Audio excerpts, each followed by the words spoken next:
What if the next big breakthrough in robotics isn't a machine that replaces workers, but one that helps people earn more by making their skills more valuable? Today we're taking a look at Fauna Robotics and their humanoid robot platform called Sprout. But here's what caught my attention. This isn't another giant factory robot locked behind safety cages. Fauna is betting on something different. Robots that can safely operate around people in the same spaces where humans actually live and work. And if you're someone who follows technology because you're looking for tools that can increase your productivity, improve your business, or create new income opportunities, that's a fascinating direction. Instead of asking, how do we remove the human? The question becomes, how do we give operators, developers, researchers, and small companies access to robotics they can actually build on? Fauna Sprout is a lightweight humanoid designed with safety, teleoperation, navigation, manipulation, and developer access in mind. The company says developers can start building applications immediately instead of spending years solving basic robotic problems like walking, navigation, and perception. What's especially interesting is that Sprout wasn't designed as a warehouse workhorse. It's designed for human environments, schools, offices, research labs, entertainment venues, and service applications. That opens up a completely different conversation about where robotics may create value in the future.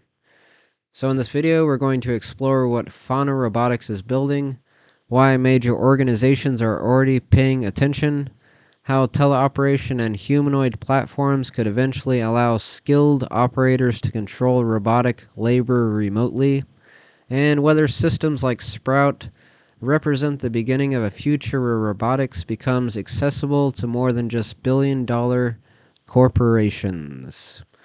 Now let's take a closer look at Fauna Robotics and see whether this friendly little humanoid might be pointing toward a much bigger shift in how humans and robots work together. Alright, let's jump over to the Fauna Robotics website and take a closer look at what they're actually offering. The robot is called Sprout, and unlike most humanoids we see in the news, this one wasn't built primarily for factory work. Fauna describes it as a developer platform designed for human environments. Offices, schools, retail spaces, entertainment venues, research labs, and eventually homes. One of the first things you'll notice is the size. Sprout stands only about 3.5 feet tall and weighs around 50 pounds. Instead of trying to build the biggest or strongest humanoid, Fauna focused on making something that can safely operate around people. It has a soft exterior, compliant controls, onboard safety sensing, and is specifically designed to avoid the sharp edges and pinch points that make larger robots intimidating. Now here's the part that caught my attention. Fauna isn't really selling a robot, they're selling a head start. According to the company, Sprout already comes with movement, navigation, perception, teleoperation, and software development tools built in.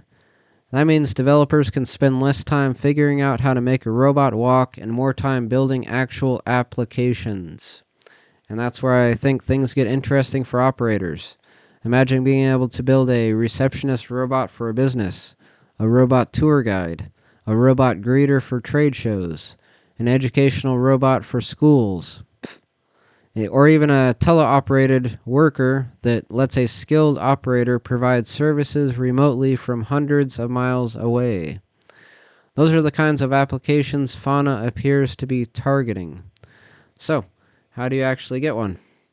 According to Fauna's website, they're currently shipping a Sprout Creator Edition aimed at developers, researchers, and organizations that want to build applications on top of the platform. The company provides a product page where interested buyers can contact them directly and start the process. Now let's talk about the price. Now reports from multiple outlets place the Sprout platform at roughly 50,000 smackaroos. Now of course on the website it doesn't actually list a price or even that they're for sale. There is just a contact tab, and you could send the company an email, and I guess then they'll figure out how much they can charge you and charge you the maximum they that they can, or something like that. I don't know. I didn't contact them because I'm not trying to drop that much on this robot, but I'm just talking about it. So, that's obviously not an impulse purchase, but compared to building your own humanoid from scratch, hiring a robotics team, or purchasing some of the larger industrial platforms on the market, it starts looking more like a serious business tool than a science fiction toy. The reality is that most viewers probably aren't going to buy one tomorrow. But if you're a robotics startup, a research group, an entrepreneur, or somebody thinking about building services around humanoid robots, Sprout is one of the few platforms that appears to be available right now, rather than being a concept video promising delivery sometime in the next 5 years. Fauna's website even states that the platform is shipping today, not 5 years from now. And that's what makes this project worth watching. The question isn't whether a robot can dance, wave, or walk across a stage. The question is whether somebody can take a platform like this and turn it into a business that creates real value for people. And that's where things start getting interesting. And so we take a look at the key highlights here. It's got 29 degrees of freedom. It runs on an NVIDIA Jetson AGX Orin with the Fauna software development kit.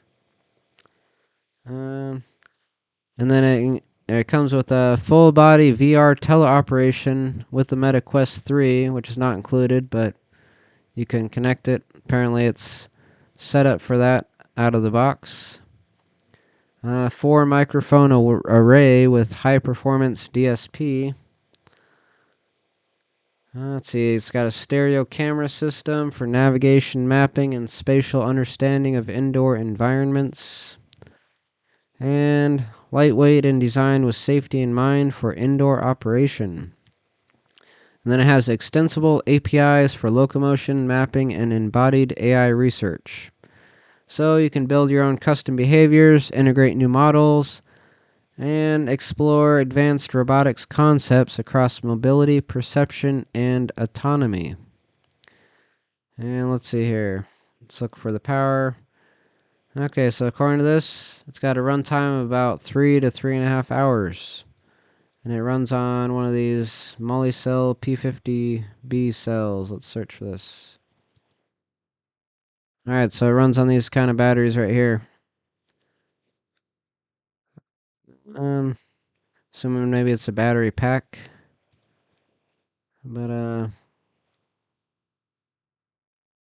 so I'll put all the links for this in the description.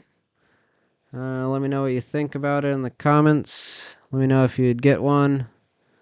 Let me know what you'd build on top of it. Or just tell me it's a really bad project. I don't know. Let me know in the comments. And that's it. That's all, folks.